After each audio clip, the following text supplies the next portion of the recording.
Last episode, we began discussing how our actions fit into the Buddha's Noble Eightfold Path. And because our time was limited, we were able to cover only the first of 4 precepts, abstaining from causing physical harm. Today, then, we're just going to pick up where we left off and discuss the next precept. Abstain from taking what is not given. The Buddha said, "Avoid taking what is not given, and abstain from it. Do not take away with thievish intent that which another person possesses, and do not take more than what is offered." With this precept, I think it's important to first address what I think is a fundamentally misguided framework or orientation, a kind of posture we take to the world here in the West. That is, we tend to view ourselves as the center of the universe. We move through the world looking at it in terms of what it can do for us. Because of our Judeo-Christian underpinnings, which I think too many of us have come to take literally, there's this deep-seated idea that we were put onto this earth, that everything was, in some sense, made for us. But as Alan once said so beautifully, we do not come into this world. We come out of it as leaves from a tree. This shift in frame dramatically changes the Buddha's second precept. With this new understanding or view, we see that nothing is ours. Everything belongs to the earth. It belongs to the collective. We're only borrowing the earth's resources for a time, including our very own bodies. Deborah Adele captures this quite succinctly. We're visitors in the fullest sense of the word. You wouldn't go to a friend's house for dinner, complain about the food, leave your shit lying around, and walk off with the candlesticks because you wanted them. And yet, this is so often how we treat our world.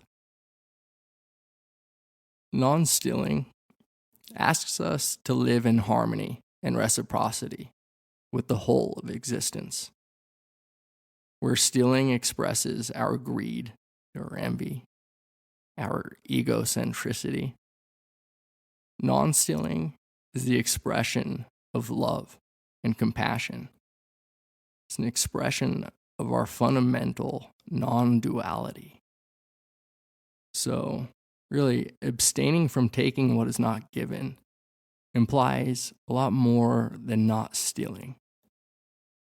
It's an inherent understanding that we're in debt to this gift called life. When we really understand this, we can see that when we possess or own our things, we are in a way stealing from life. Now, of course, there's utility in property law.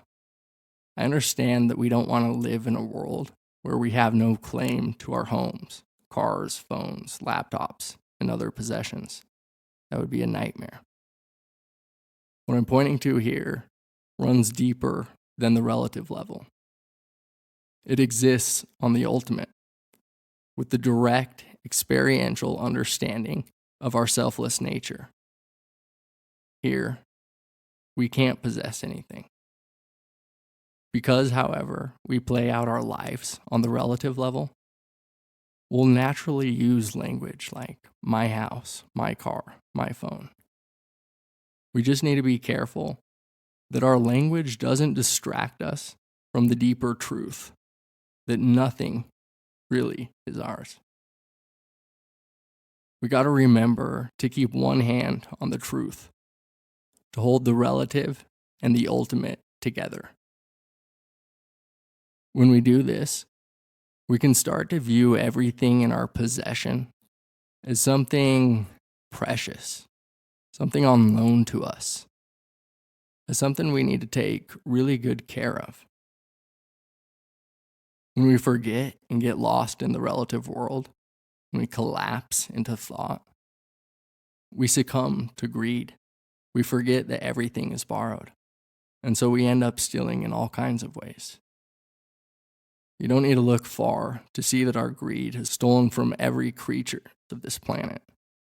We've dumped plastics into our oceans, destroyed forest upon forest, replaced more and more of the Earth's surface with concrete jungles, landfills, and commercial crops that destroy the soil.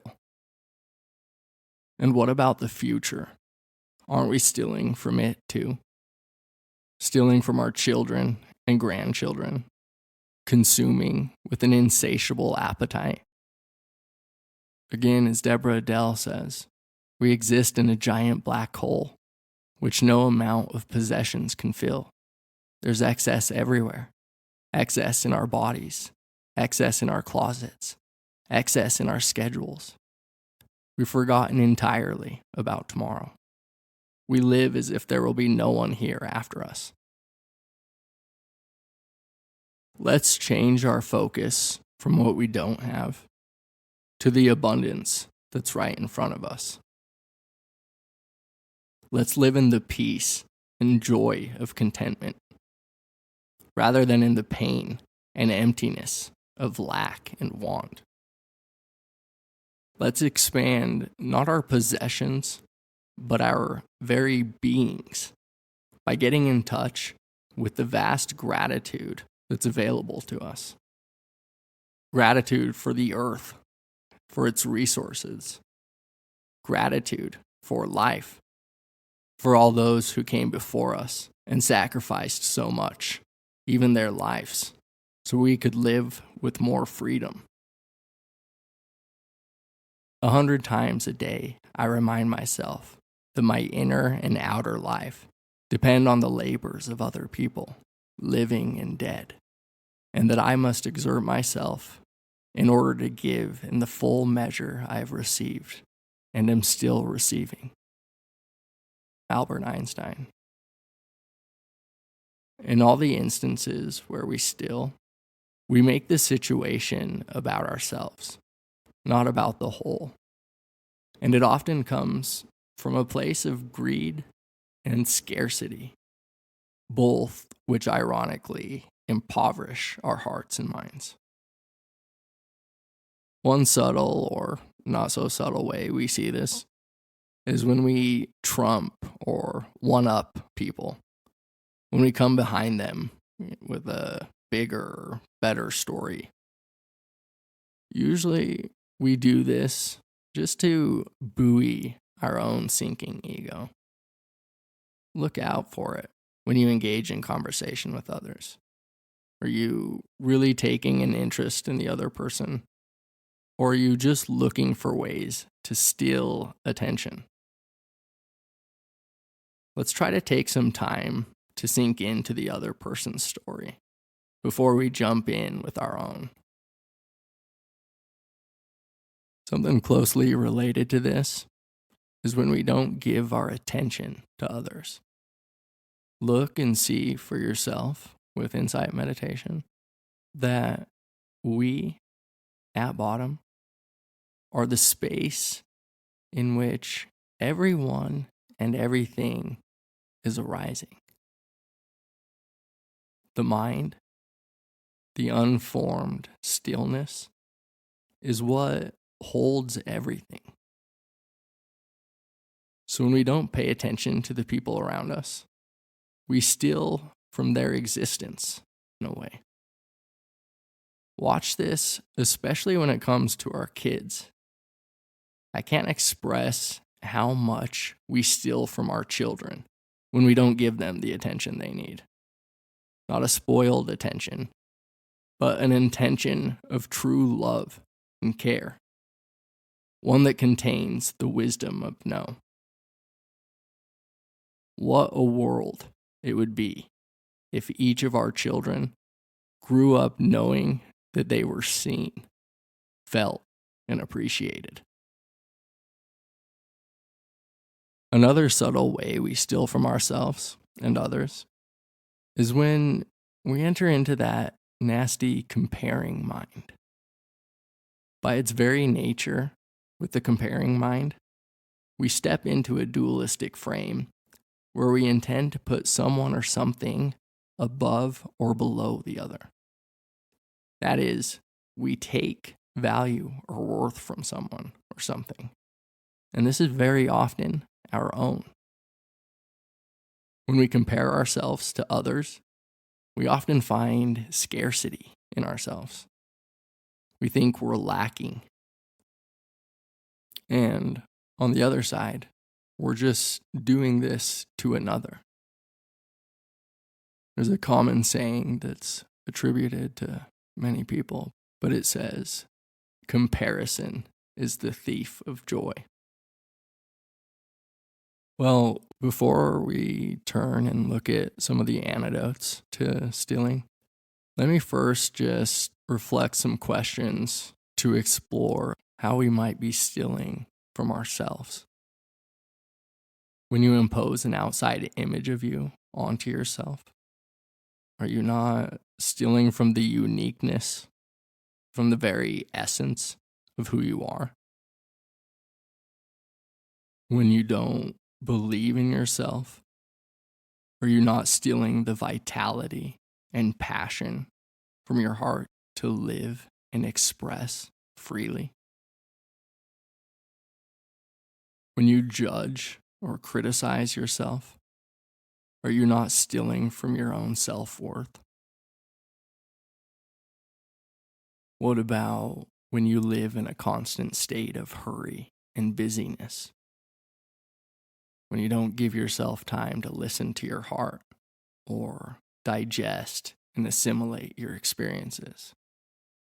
Aren't you stealing from yourself when you don't allow yourself time to contemplate, reflect, and rest? Are any of the stories you're telling yourself boxing you in, limiting yourself from your full potential? Are you the victim, which lends itself only to pity and pain? All right, let's look at some antidotes to stealing. So I've already alluded to two of them, gratitude and contentment, which are incredibly skillful means to alleviate the suffering of greed, lack, and want. I've discussed many times in other places how to cultivate gratitude and contentment, so I won't go into much detail here. Perhaps I'll just encourage you once again to practice insight meditation, which at its core cultivates a mind of contentment, connection, and wholeness. But there's one more antidote I want to highlight, one that cuts straight to the heart of our spiritual practice and taps into the boundless wellspring of love within each of us. That is generosity, the far opposite of greed. The power of generosity to open, soften, uplift, and expand the heart is so powerful that the Buddha is said to have begun every public discourse with generosity. The Buddha said, "If you knew what I know about the power of giving, you wouldn't let a single meal pass without sharing it in some way." Now, as with all our trainings along the path, generosity too is a practice. It can be cultivated, developed, and strengthened. And when we do, it can lead to tremendous new levels of peace, non-attachment, and ease. To begin, it may be prudent to simply open awareness to generosity, to open to the generosity in the world, as well as the impulse of generosity in your own heart, and to see how this generosity shapes and colors your mind. Next, especially if you've been conditioned to live from a scarcity mindset, you can practice tentative giving. By this, I mean exploring hypothetically giving something away. You might have an old possession you never really use and consider giving it away. See what this does to your heart and mind, even if, in the end, you aren't ready to depart from it. I bet you'll find some joy by tapping into a sense of connection with the person on the receiving end. See if this creates space in your heart and a sense of expansion in your mind. Another way to practice generosity is to share your things rather than give them away. Let others share in the enjoyment of your possessions. See what this does to your sense of well-being. Then, as you grow more comfortable with giving, as you eliminate the sense of scarcity within yourself, you can then practice giving freely and discover the joy in that munificence. Of course, this doesn't mean you need to give everything away. We need to be compassionate and caring with ourselves too. Rather, simply give where you can without adding unnecessary stress to your life. Practice cultivating generosity, and I can guarantee you'll discover an abundance within yourself. Continue down this road, and I think you'll discover more and more that you don't need a lot of things to be happy. It's our relationship to life, to the Dharma, that determines our happiness or sorrow, not the number of possessions we have. It is witnessing that you are always, already, entirely whole. Now, to close out, I just want to share this bit by Khalil Gibran, who says, "You give but little when you give of your possessions. It is when you give of yourself that you truly give." With generosity of heart, may you truly be at peace.